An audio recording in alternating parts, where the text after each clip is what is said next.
नमस्कार दोस्तों, मैं देव आपका स्वागत करता हूं और आज आप सभी को शिक्षक दिवस की हार्दिक बधाइयाँ। हाँ दोस्तों, शिक्षक दिवस डॉक्टर सर्वपल्ली राधाकृष्णन के जन्मदिन के दिन मनाया जाता है और ये उन्हीं का कथन था जब उनके जो बहुत सारे बच्चे स्टूडेंट्स जिनको उन्होंने अपनी लाइफ टाइम में पढ़ाया था तो उनका बर्थडे बनाना चाहते थे कि हम आपका बर्थडे मनाना चाहते हैं। तो उन्होंने कहा, डॉक्टर सर्वपल्ली राधाकृष्णन ने, कि आप मेरा जन्मदिन ना मना के इस दिन को शिक्षक दिवस के रूप में मनाइए ताकि हिंदुस्तान ही नहीं पूरे विश्व में इसको शिक्षकों को सम्मान दिया जाए और उस दिन कुछ गिफ्ट इनाम भी दिए जाते हैं, याद किया जाए सभी शिक्षकों के योगदान को।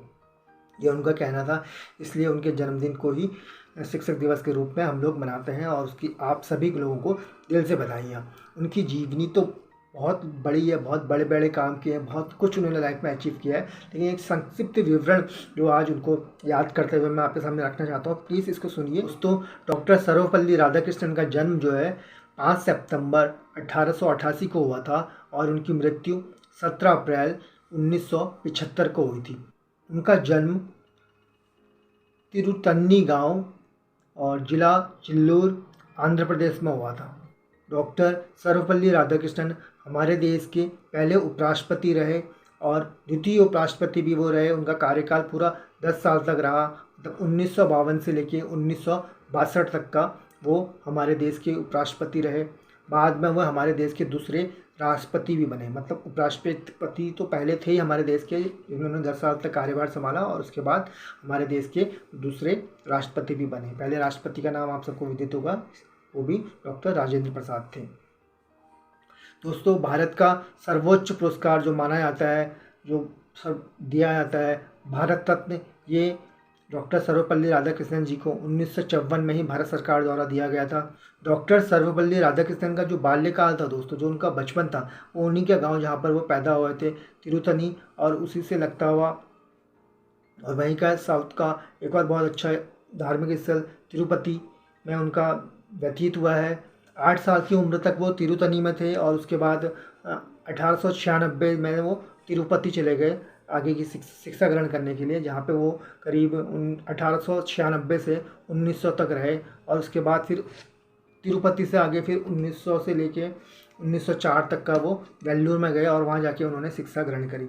फिर उसके बाद में उससे आगे मद्रास क्रिश्चियन कॉलेज में उन्होंने एडमिशन लिया मद्रास में और वहाँ पे अपनी शिक्षा प्राप्त करी। दोस्तों, 1902 में उन्होंने मैट्रिक्स की परीक्षा उत्तीर्ण की, जिसमें उनको छात्रवृत्ति भी मिलती थी। छात्रवृत्ति मतलब वजीफ़ा मिलता था, जिसमें गवर्नमेंट की तरफ से पैसा दिया जाता है बच्चे को आगे पढ़ाई देने के लिए, घर से उनको फीस देने की ज़रूरत नहीं होती है। तो इतने मेहनती और होशियार थे कि उनको वजीफ़ा भी मिला। 1902 में उन्होंने मैट्रिक की परीक्षा उत्तीर्ण की और उसके बाद कला संकाय की परीक्षा उत्तीर्ण की, जिसमें भी उन्होंने प्रथम श्रेणी में पास किया जिसको, और बाद में उन्होंने एमए किया और एमए जो उन्होंने किया मास्टर ऑफ आर्ट्स, वो दर्शन शास्त्र से किया।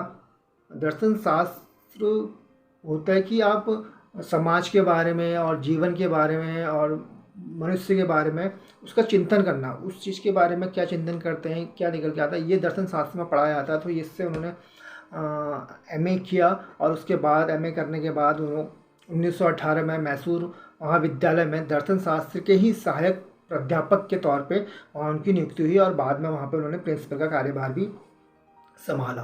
दोस्तों, उनकी खास बात यह थी कि उनके लेख बहुत अच्छे थे और उनकी भाषण शैली बहुत अच्छी थी। उनका लेख और भाषण शैली में उन्होंने भारतीय जो समाज है, भारतीय जो कल्चर है, भारतीय जो समाज में लोग रहते हैं, उन्हीं का चिंतन करा, उन्हीं के बारे में लेख लिखा और उनकी लेखों की प्रशंसा हिंदुस्तान ही पूरे विश्व में बहुत प्रसिद्ध थी। लोग उनके लेख पढ़ा करते थे, लोग उनको सुनने के लिए आया करते थे उनके भाषणों को।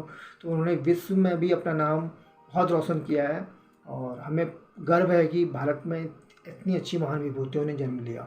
दोस्तों, जैसे मैंने बताया कि वो दर्शन शास्त्र के विद्यार्थी भी रहे और बाद में उन्होंने वो चीज़ लोगों को पढ़ाई भी। दर्शन शास्त्र में समाज और मानव का चिंतन तो किया ही जाता है, इसके अलावा जीवन का ज्ञान भी दिया जाता है। उन्होंने कहा था, उनका कहना था कि जीवन जो है बहुत छोटा सा है, जीवन जो है बहुत छोटा है और सच में छोटा सा है, आप भी यकीन करेंगे, और इसको बहुत हंसी खुशी जी लेना चाहिए। उन्होंने ये माना था कि पूरा विश्व जो है एक स्कूल है, ऐसे नहीं कि हम किसी पर्टिकुलर एक स्कूल में पढ़ा रहे हैं तो वहीं से हमको ज्ञान की प्राप्ति होगी।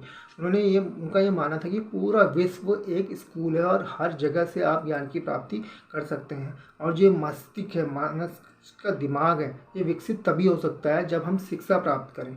तो ये उनका कथन था, और जाहिर सी बात है उनके कथन को हिंदुस्तान में बहुत से लोगों ने अपनाया होगा।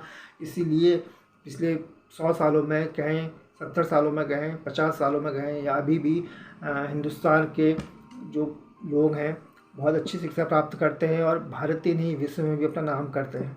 तो ये एक अच्छी सोच का ही नतीजा है जो हमको प्राप्त हुआ है।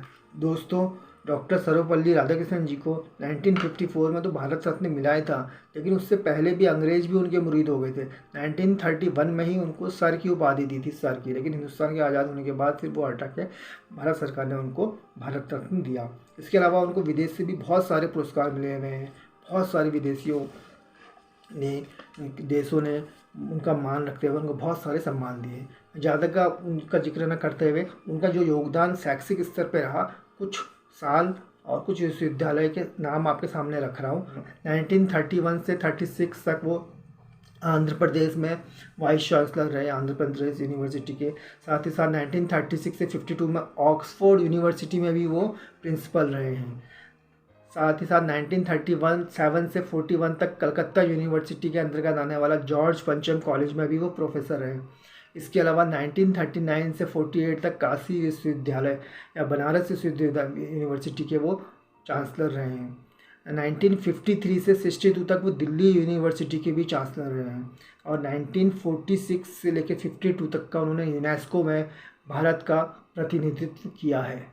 तो ये इतने सारे काम, इतनी सारी जिम्मेदारियां एक साथ या बारी बारी से उन्होंने ली और हर मुकाम पे दिखाया उनकी दृढ़ शक्ति और उनकी इच्छा शक्ति कि कितने महान थे और कितने अच्छी ढंग से उन्होंने दर्शन शास्त्र और शिक्षा का ज्ञान लोगों तक पहुंचाया। तो हमें गर्व है कि इतनी महान विभूतियाँ हमारे देश में जन्म लिया। दोस्तों, उम्मीद करता हूँ कि डॉक्टर सर्वपल्ली राधाकृष्णन के बारे में जो भी जानकारी मैंने आपको दी वो आपको सही लगी होगी और कुछ ना कुछ ज्ञान आपका वर्धन इसमें हुआ होगा। अगर ये बात आपको सही लगी है और कुछ ज्ञान प्राप्त हुआ है इससे, तो प्लीज़ प्लीज़ प्लीज़ इसको ज़्यादा से ज़्यादा लोगों तक शेयर कीजिए। नए दोस्त मेरे यूट्यूब चैनल को ज़रूर सब्सक्राइब कीजिए, क्योंकि मैं यूट्यूब चैनल्स में इंफॉर्मेटिव और एंटरटेनमेंट की चीज़ें ही बनाता हूँ। आप मेरे वीडियोस देख सकते हैं, मैंने प्लेलिस्ट बहुत सारी डाल रखी हैं, उसमें 4-5।